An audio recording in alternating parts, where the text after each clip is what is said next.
Hello दोस्तों, कैसे आपका अपने चैनल में स्वागत है। उम्मीद करते हैं आप लोग अच्छी तरह से होंगे। और आज हम आपके लिए रीजनिंग के बहुत ही महत्वपूर्ण सवालों को लेकर आए हैं, तो आइए उन्हें हल करते हैं। पहला सवाल है आपका कि उस समुच्चय का चयन करें जिसमें दी गई संख्या आपस में उसी प्रकार संबंधित हैं जिस प्रकार प्रश्न में दिए गए समुच्चय की संख्याएं आपस में संबंधित हैं। तो ये संख्याएं दी गई हैं, तो आप देखिएगा इनमें कैसे संबंध है। देखिए यहाँ पर अगर आप करेंगे ना अगर आप यहाँ पर करेंगे इंटू 4, तो यहाँ पर 9 चौक 36 होता है। और अगर आप इधर करेंगे तो 12 तीन 36 होता है। वैसे अगर आप यहाँ पर करेंगे तो 12 का, यहाँ पर अगर 4 का करेंगे तो 12 चौक 48 है। और यहाँ पर 3 का करेंगे तो 16 तीन 48 आ रहा है, ठीक है ना। तो वैसे ही अगर आप यहाँ पर देखेंगे, अगर हम इन समुच्चय को देखें तो देखिए यहाँ पर 24 है, तो 3 का करेंगे 3 चौक 12 है, 84 है। यहाँ पर 24 है, 3 चौक 12 करेंगे, यहाँ पर 81 है। यहाँ पर 3 अट्ठे 16 होगा, यहाँ पर 81 है। अगर हम 3 अट्ठे 24, यानी यहाँ पर बात बन सकती है। तो देखिए हम क्या करेंगे, यहाँ पर लिख लेंगे। देखिए 21, 84 और 28। अगर हम यहाँ पर इनका इंटू 4 करें तो 4 एकम 4 हो गया, 4 तो नहीं 8, यानी सही है। और अगर हम इधर 3 का करेंगे, 3 अट्ठे 24 बचे 2, 3 दूनी 6, 2 8, यानी ये बिल्कुल सही आंसर है। और अगर हम ऑप्शन में देखेंगे तो डी ऑप्शन हमारा सटीक आंसर है, इस पर हम लोग टिक कर देंगे, ठीक है ना दोस्तों। अगला प्रश्न देखते हैं। अगला प्रश्न है आपका कि हमें एक सीरीज दी गई है, इस सीरीज में हमें एक यहाँ पर नंबर जो है वो फिट करना कि यहाँ पर कौन सा जो है नंबर आएगा प्रश्न चिन्ह की जगह पे। तो देखिए अगर आप इस सीरीज को देखते हैं तो यहाँ पर आपका 7 है, 16 है। तो हम क्या करेंगे, यहाँ पर अगर हम 7 इंटू 3 करें, 7 21 हो गया आपका। और अगर हम यहाँ पे माइनस का 5 करते हैं तो हमें कितना मिलता है, 16 मिलता है। ऐसे ही अगर हम ये करें कि 16 तियाँ 48 माइनस 5 कर दें तो हमें 43 मिल गया। वैसे ही अगर हम क्या करें कि 43 इंटू 3 और माइनस 5 कर दें तो हमें कितना मिल जाएगा, 43 इंटू 3 अगर हम माइनस 5 करेंगे तो देखिए 43 इंटू 3 तिरका आपका 9 हो गया और 3 चौक 12 हो गया। तो माइनस का 5, तो हमें कितना मिल गया, 124 मिल गया। अब हम 124 यानी 124 इंटू 3 और माइनस का 5 करेंगे तो हमें कितना मिलता है, 3 चौक 12 हो गया और 3 दूनी 6, 1 7 हो गया। और एक कितना हो गया आपका, 3 चौक 12, 3 चौक 12 की 2 हाथ से लगी 1, 3 दूनी 6 और 1 7 और 3 एकम 3। और माइनस का अगर हम 5 करेंगे तो हमें कितना मिलेगा, 367 मिल गया। अब हम इस क्या करेंगे, इस 367 इंटू 3 कर देंगे और माइनस का 5 कर देंगे तो हमें कितना मिलेगा, 3 सत्ते 21 बचा 2, 3 चक 18, 18 2 20 की 0 हाथ से लगी 2, 3 तिरका 9, 9 1 आपका कितना हो गया, 9 1 9 और 2 11 हो गया। ये बात 3 सत्ते 21 की 1 हाथ से लगी 2, 3 चक 18, 18 और 2 20 की 0 हाथ से लगी 2, 3 तिरका 9 2 11 हो गया। और 11 माइनस 5 करेंगे तो जब हम 11 माइनस 5 करेंगे तो यहाँ पर कितना आ जाएगा, यहाँ पर एक हाथ से ले 11, 11 में से 5 काटे आपका 6 बचा, यहाँ पर आपका 9 बचा, यहाँ पर आपके 10 बचे, यानी 1096 है वो हमारा आंसर होगा। ऑप्शन में देखेंगे तो ए ऑप्शन में 1096 है, इस ए ऑप्शन को हम लोग टिक कर देंगे, यही हमारा सटीक आंसर है। देखिए तीसरा प्रश्न कहा गया है कि बैन आरेख दिए गए हैं जो निम्नलिखित वर्गों के साथ संबंध को सर्वोत्तम से दर्शाता है, कुत्ता, बिल्ली, लेब्राडोर। अब अगर हम ध्यान से देखें ना तो पहला अगर ऑप्शन देखें तो इसमें इन्होंने बिल्ली को अलग किया हुआ है, कुत्ते को एक दिखाया गया, कुत्ते के अंदर एक लेब्राडोर है, ठीक है, दिखाया गया है। अगर हम इसी तरह बी का देखें तो बी नहीं हो सकता, बी बिल्कुल नहीं हो सकता। क्यों कि कुत्ता और बिल्ली में कुछ भी संबंध नहीं हो सकता, यहाँ पर संबंध दिखाया गया है तो ये तो हो ही नहीं सकता है यहाँ पर, ठीक है। सी ऑप्शन में देखें, अब सी ऑप्शन इन्होंने क्या किया, बिल्ली में कुत्ते को भी दिखाया हुआ है, लेब्राडोर दिखाया हुआ है, जो हो नहीं सकता, ये भी गलत है।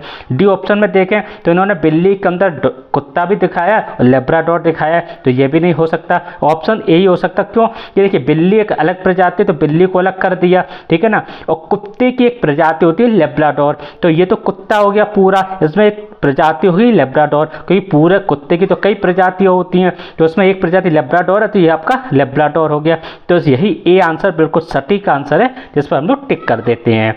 आइए अगला प्रश्न देखते हैं कि अगला प्रश्न आपका क्या है। अगला प्रश्न आपका ये कहता है कि यदि प्लस और गुणा को आपस में बदल दिया जाए और माइनस और भाग को आपस में बदल दिया जाए तो निम्नलिखित समीकरण में प्लस चिन्ह के स्थान पर क्या आएगा। तो बदल देते हैं भाई, क्या है दोस्तों, तो ये आ गया, क्या करें हम 14, ठीक हो गया। अब देखिए माइनस की जगह में क्या करना है, भाग करना है, कर दिया आपने 7 हो गया, ठीक है ना। उसके बाद गुणा की जगह में क्या करना है, आपको प्लस करना है, तो हमने 10 कर दिया। भाग की जगह में क्या करना, माइनस करना है, तो 1 कर दिया, और प्लस की जगह क्या करना, गुणा 7 कर दिया। बन गया हमारी सीरीज।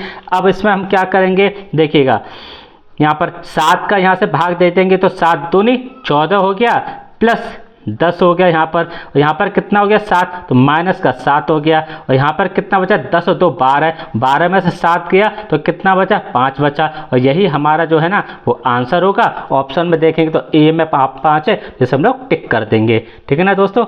आइए अगला प्रश्न देखते हैं। अगला प्रश्न आपसे कहा गया कि एक पासे के फलकों पर 10, 20, 30, 40, 50 और 60 संख्याओं को अंकित किया गया है। उसी पासे की 2 स्थितियाँ नीचे दी गई हैं, ये दी गई हैं। 50 वाले फलक के विपरीत कौन सा फलक होगा, ये इंपॉर्टेंट है। 50 वाले फलक के विपरीत कौन सा फलक जो है वो होगा। देखिएगा ये जो, अगर आप दोनों आकृतियों को ध्यान से देखें ना तो ये एक समान फलक का सवाल है, और जब भी ऐसा सवाल आए ना तो आप जानते क्या कीजिएगा, जो छिपी हुई साइड होती है ना, अब देखिए यहाँ पे 10 हो गया, 20 हो गया, 60 हो गया, 30, 40, 60 हो गया, एक ही छिपी हुई है वो 50 छिपी हुई है, तो जो इसका आंसर होगा ना वो आपका 60 होगा। 50 का जो विपरीत होगा 60 होगा। और हम ऐसे भी निकाल सकते हैं क्या, देखिए 60 को आप क्या कीजिए ना, 60 है ना, ये हो गया 60। अब 60 को क्या करेंगे हम, क्लॉकवाइज, घड़ी की क्लॉकवाइज में हम ऐसे करके चलेंगे तो क्या आ जाएगा आपका आ जाएगा 40, और आपको यहाँ पर आ गया 30, ठीक है ना। अब यहाँ पे भी हम लोग ऐसे चलेंगे, यहाँ से हम लोग घड़ी की दिशा में चलेंगे तो यहाँ पर 60 लिखेंगे तो यहाँ पर आ गया 10, और यहाँ पर आ गया 20। तो अब देखिएगा 20 का विपरीत 10, 30 का विपरीत 20 हो गया, तो 60 का विपरीत क्या होगा आपका 50 होगा यहाँ पर, ठीक है ना, 50 होगा यहाँ पर। तो हमारा जो आंसर होगा बिल्कुल 60 होगा, कि 50 का जो विपरीत है वो 60 होगा, ठीक है ना। इस पर हम लोग टिक कर देते हैं। अगला प्रश्न देखते हैं। तो ये अगला प्रश्न दिया गया कि उस विकल्प का चयन कीजिए जो दिए गए शब्दों के सही क्रम को निरूपित करता है। जैसे भी अंग्रेजी यानी डिक्शनरी के अनुसार जिस तरह शब्द लिखे जाते हैं वैसे ही हमें लिखना है। तो देखिए ना, सबसे पहले हम क्या देखते हैं कि CONS है, ठीक है, सब में CON है। अगर हम चौथा अच्छा देखें तो S आ गया है, लेकिन यहाँ पर चौथा अक्षर F है, ठीक है ना, F हो गया है। तो सबसे पहले हम क्या करेंगे, यानी हमारा जो क्रम बनेगा, पहला कौन सा क्रम बन गया, पहला हमारा क्रम बन गया, मान लीजिए यहाँ पर लिख लेते हैं हम 3, ठीक है ना। अब हम देखते हैं यहाँ पर 3 तो निकल गया, 3 निकल गया, ठीक है ना। अब हम 5 में देखते हैं, यानी CONSI है, CONSC है, यहाँ पर CONSE है, यानी E आ गया। तो इसका मतलब यहाँ पर क्या होगा, ये दूसरा नंबर होगा, तो हम दूसरा नंबर लिख ले रहे हैं, ठीक है ना। ये भी निकल गया। अब 4 बचे, 4 में अगर हम देखें तो यहाँ पर दिया गया 4 में हो गया ना, यानी दूसरा हो गया। अब हम क्या देखें, देखिए कौन सा दूसरा हो गया आपका, ये CONF हो गया, और CONSC ये होगा आपका, यहाँ पर C आया हुआ ना तो यहाँ पर 2 होगा, ये हो गया आपका, ठीक है। अब देखिएगा यहाँ पर E आया हुआ है, यहाँ पर C था, यहाँ पर E आया हुआ है, यानी चौथा हो गया, ठीक है ना, चौथा हो गया। ये 3 हो गए। अब हम देखें CONSI है यहाँ पर, ठीक है ना। यहाँ पर अगर आप देखेंगे CONSID है यहाँ पर, तो इसका मतलब क्या है कि 5वां जो है वो पहले आएगा, ठीक है, D आ गया, तो यहाँ पर 5वां पहले आ गया।